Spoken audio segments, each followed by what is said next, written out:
I want to talk a little bit about escapism, denial, fantasy, and Gramsci. And I'll try to put this together here, and I'm actually going to keep this really short. But I think, guys, we just suffered a really bad loss. It really is a bad thing for the country that Bernie Sanders is not going to be the Democratic nominee. It's a horrible thing for the country that Bernie Sanders is not going to be president. We need to pivot on to other opportunities. Right now, there's probably unprecedented opportunities in general strikes and in labor organizing. But it's also very important to be real with where the left is right now and what we might figure out how to do to move forward. And I want to talk about two tendencies that I see right now that I think are both unhelpful. So one is this notion of denial. And I think you see this in a lot of folks who, look, I think justifiably, Anna and I are not going to posture. I live in New York, so I will, enjoy either not checking the mark on the presidential ballot or, voting for a socialist candidate or whatever. I think if you live in a competitive state, you have to think much more seriously about that. But I also think that a lot of folks are coming forward and basically still essentially telling a story of progress and leftward motion in the Democratic Party, which is true in the margins. It might be true in certain case studies. And yes, of course, there are policies that Democratic Party leaders, some will sort of tip their hats to that they would not have done 10 years ago or even 5 years ago. And yes, we've seen some sort of rhetorical shifts. But actually, the reality is that in the big structural picture, in the big structural valley of the Democratic Party, they have not moved to the left at all or in any significant structural strategic way. Right now, let's look at the leadership. Joe Biden is the nominee, one of the most right-wing Democrats, the architect of every imaginable bad policy direction for decades on both foreign and domestic policy, and someone who spent most of the campaign, including during the outbreak of the pandemic, railing against the idea of national health care. The Democratic leadership in Congress just helped usher through what I would call a grand theft bailout, an enormous redistribution of resources to the top, and completely unaccountable slush fund, essentially, for Steve Mnuchin and the Trump administration. Andrew Cuomo, who I do think will probably replace Joe Biden, if I'm being honest, is cutting Medicaid right now in the middle of a pandemic outbreaking in New York, which he has completely failed to handle, in spite of his ability to do some decent press conferences. And yes, we can find some examples. Gavin Newsom is a bit more left than he was in the formation of his career and has done a better job in California. But for those who are looking at California as some type of bastion of progressive resistance, remember that this is also the home of Silicon Valley monopolies, still has enormously environmentally problematic ag policies, and a homelessness crisis and a crunch on working and middle class people, and of course the poor across the state. So we need to be real about that in order to respond to it. As a final thing, a Bloomberg firm called Hawkfish, a data vendor, and consultancy, which was basically designed and created to serve the Bloomberg campaign, is not going away and hanging its head in shame, as some people think would happen after Bloomberg got humiliated. No, it is actually selling its services or attempting to pitch its services to the Biden campaign, as well as other Democratic and so-called progressive organizations, according to a new report in The Intercept. Then, guys, we also have fantasy. And I want to be a little bit more gentle than I can be sometimes. I think the impulse for revolutionary change is correct. We actually need revolutionary change in this country and globally. As Anna said, this is literally a matter of planetary survival. But at the same time, this push towards the rhetoric of revolution or the escapist fantasy of revolution that we could, and it comes in two ways. One is some people go to examples like 1917 Russia or 1950s in Cuba, and they think of completely different historical times, completely different historical conditions, and project that it would be fun to do something like that here. Now, by the way, I want to make clear, I am not at all opposed to, I want people to be reading about Cuba, Russia, Thomas Sankara, anywhere. Just as maybe I want you to actually be reading books about business strategy, okay? Like, I think taking from historical examples and finding inspiration is incredibly generative and incredibly positive. But historically, these are complete non-alignments. Just let's take two really quick examples to illustrate that. As my friend Daniel Bessner pointed out, Stalin, let's be really provocative, during the Russian Revolution was in a position where, as some people know, that they were the revolutionaries carried out petty crimes, or I guess significant crimes like bank robberies and stuff like this in Tsarist Russia. They could go and get jail bids and either escape from jail or get let out of jail, as an example. If somebody in a revolutionary undertaking in 2020 went and tried to rob a bank, they would be killed or spend the rest of their life in maximum security prison with no broader cultural or political dissent from the general population. Julian Assange has been completely railroaded internationally, and he essentially is a news publisher.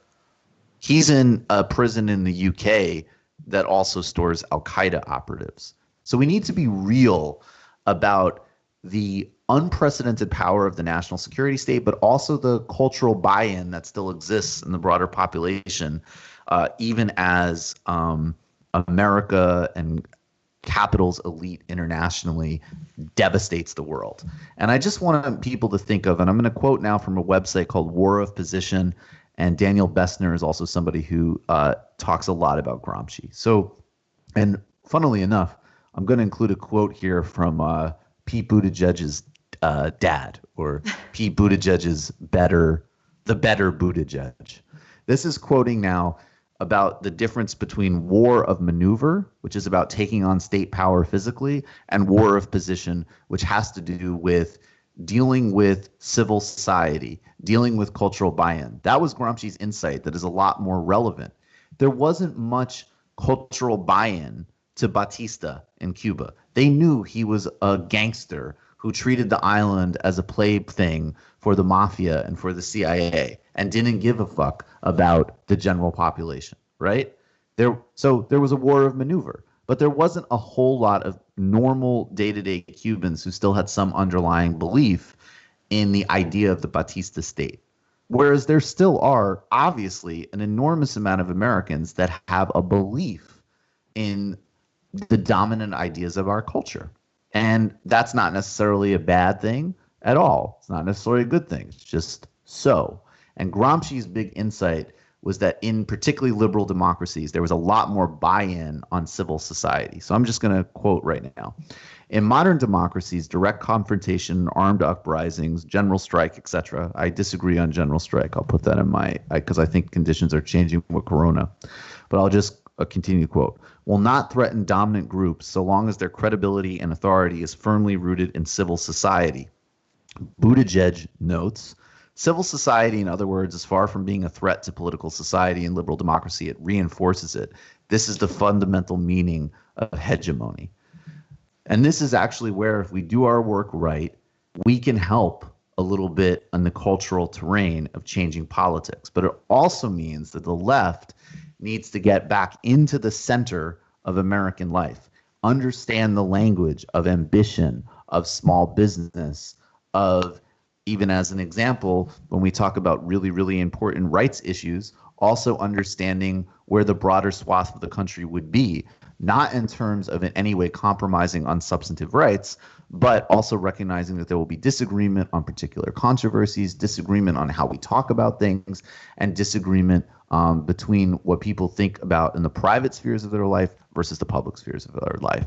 So I would say, guys, we have opportunity. We're in a really serious moment, and we can't deny how bad it is and tell a bedtime story about progress. Some has been made, but a lot hasn't.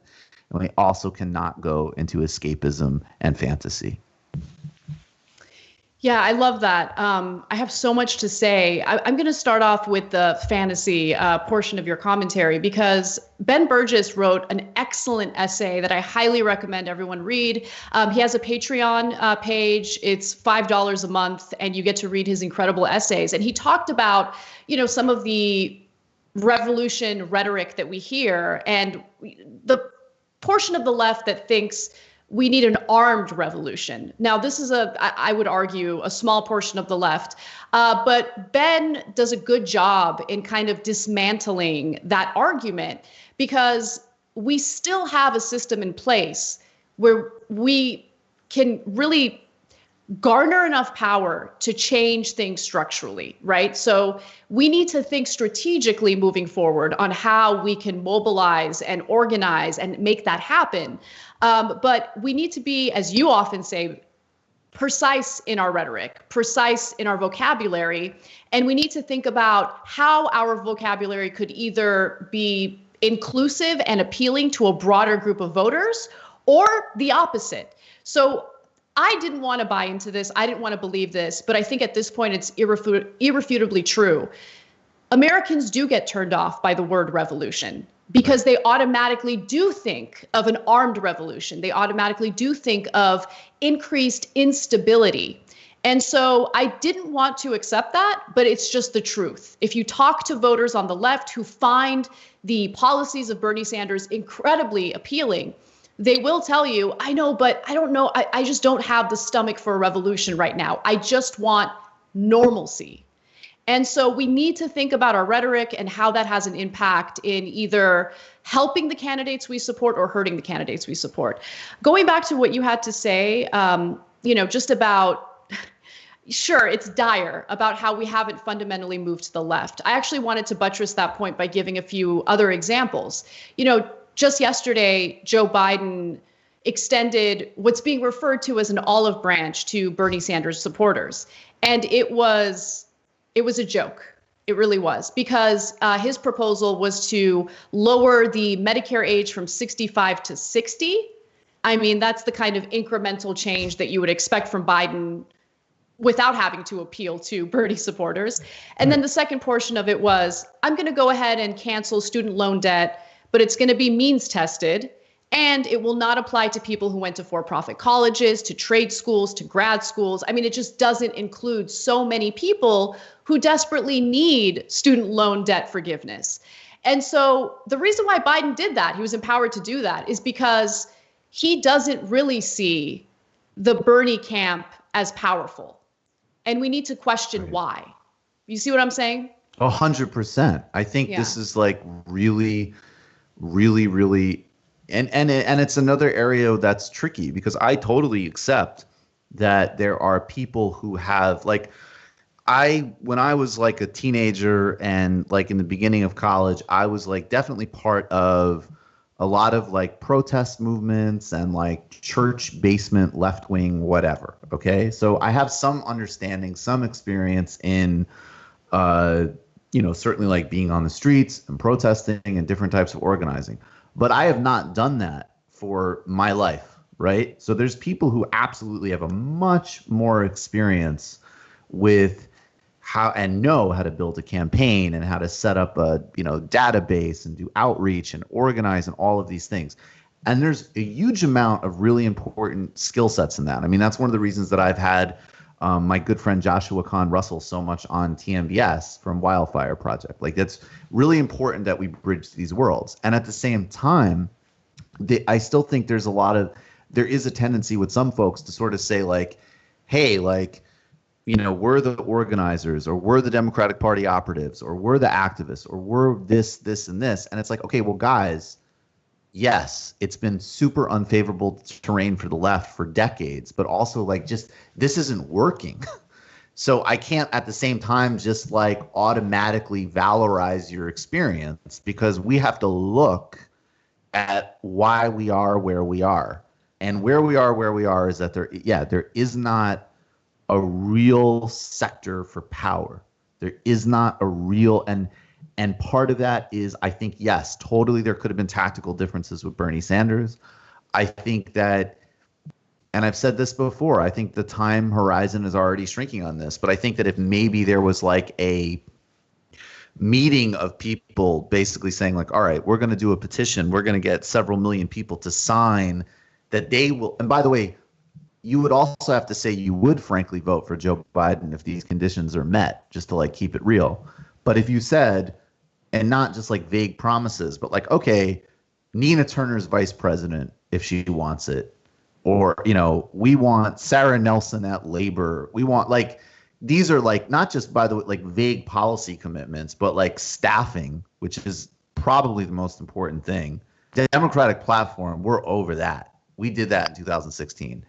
It had some merit then. It's irrelevant now. So I think, I think that this just goes back to the idea of like sitting with where we actually are is important, because then that's going to allow us to get to someplace better. And then once we're real, I think we can say opinion has changed a lot. Bernie's accomplished a hell of a lot. There are millions of new people that are activated and engaged, and like strikes are happening and organizing is happening.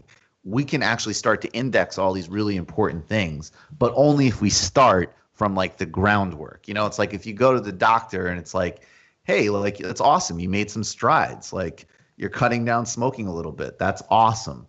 At the same time, the vitals are still pretty bad. We got a lot of work to do. Yeah, no, that's an excellent analogy. I mean, look, consider the fact that tens of millions of Americans just lost their jobs. They've been laid off. And in most of those cases, they've also lost their health insurance in the middle of a pandemic where treatment for a lethal virus is still not covered. It's still not free. Congress totally dropped the ball on that. And the left has still really struggled to basically pressure the Joe Bidens of the world to support a single-payer healthcare system. How insane is that?